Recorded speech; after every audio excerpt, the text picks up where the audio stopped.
Hi everybody, it's Lee here and I am back with another episode of Behind the Scenes.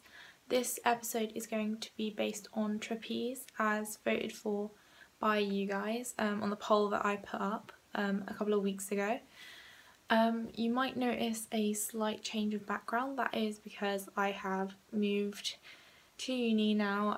I am currently in my uni house and I just set up my bedroom yesterday, so I know I'll give you a quick tour. I've got my bed over there, double bed for the first time, which I'm really excited about. My new desk, significantly smaller than I'm used to. My chest of drawers and my wardrobe. But I won't waste too much time with introductions, so let's get going on behind the scenes of trapeze. Okay, so I started writing trapeze in summer 2013. It was my NaNoWriMo novel, so I wrote 50,000 words in November 2013, and then it was completed on Wattpad April 2014, I think. And that same year I entered it into the Wattpad prize.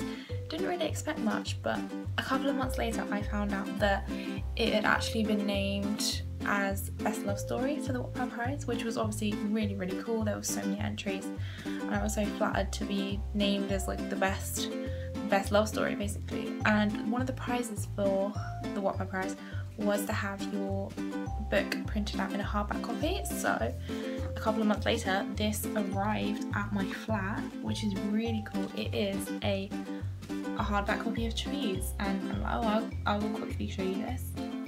This copy is done so nicely. Like, we've got the little book sleeve on the front.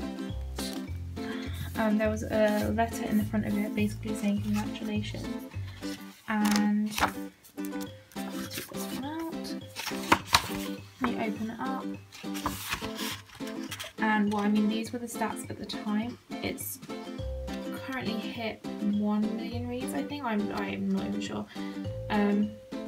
So that was the stats at the time, and then it starts chapter 1 and click all the way through.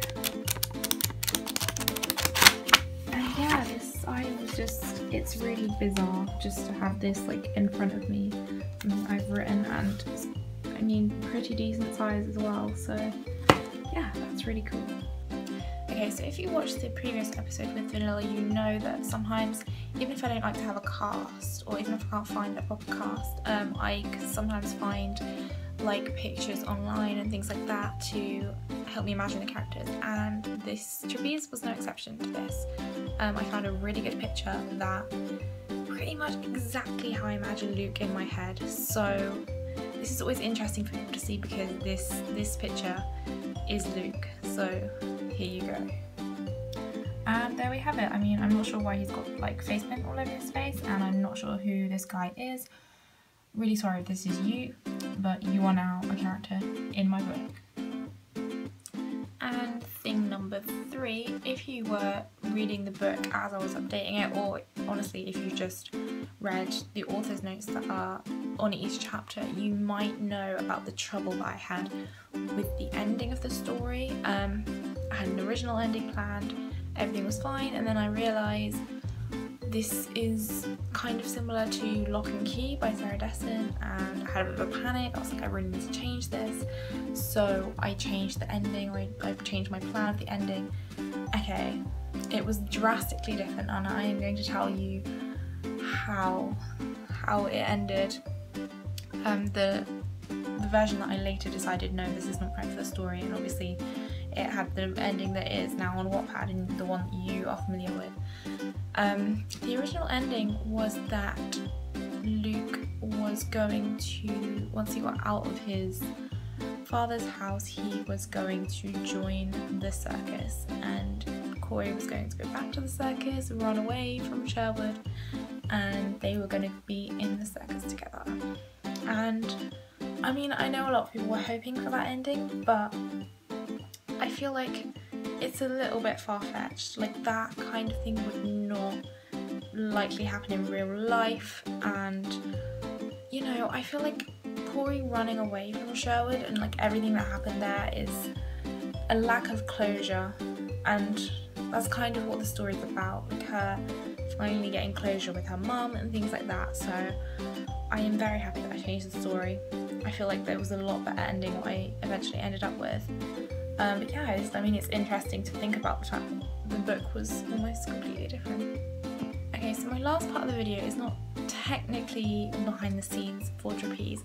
It is more upcoming things. So I basically, next week on the 24th of September, I think it's a Thursday, I've basically taken part in a blog fest on April Baker. She's an author, on her blog, and each day for the months of August and September she features one author, and this year is really cool. She's featuring a lot of Wattpad authors, and my spot is next week. On my post I talk a little bit about who I am, what I write, me on Wattpad, but I also did, you guys are going to be happy about this, I wrote basically a newspaper article based 5 years after Trapeze ended, so you can see how the characters end up, what is in store for them, like what happened 5 years after Luke and Corey went their separate ways. So I think a lot of you guys will enjoy reading that. It's really short, like it's literally just like an article, but it was really fun to write and think about what happens in the future. So I will absolutely spam you guys with a link when that comes out. When it's up, I will leave the link in the description of this video. Obviously not up yet, but I really hope you enjoy that when it does go up. So yeah. As for anything else about Trapeze, I really don't think I have a lot else to tell you. Like, I mean, I have the notebook here. I did have a flip through this notebook. This is the notebook I used to plan Trapeze. But there wasn't a lot too interesting that I could show you. It was just based on planning, and I told you the alternate ending, so that was quite fun. But yeah, I hope you enjoyed the second episode of Behind the Scenes. I might do another poll to see what book you guys want next. But yeah, I really hope you enjoyed, and I will see you next time. Bye!